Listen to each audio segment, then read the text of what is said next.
How to replace the floor nozzle on a Shark vacuum cleaner. This is bought as one unit here. Even though it comes as a complete unit, it doesn't have this brush here. You'll need to take this off the old unit. So let's do that now.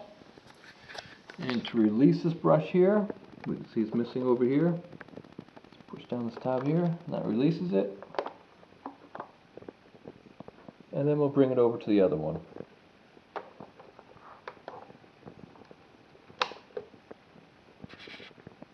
So now we can remove the old nozzle, get rid of the cord, lift away this unit, let's push this button here, that lifts off, and you might as well get rid of the top nozzle as well.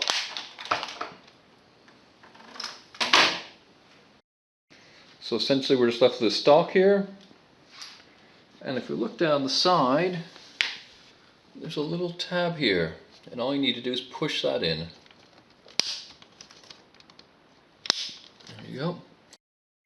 So push the tab in with your finger, like so, grab the base, and lift off.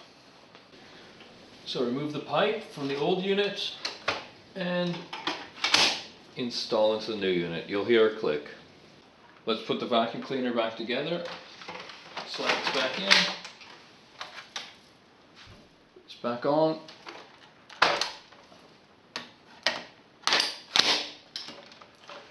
Just need to test it now. So moment of truth, let's turn it on.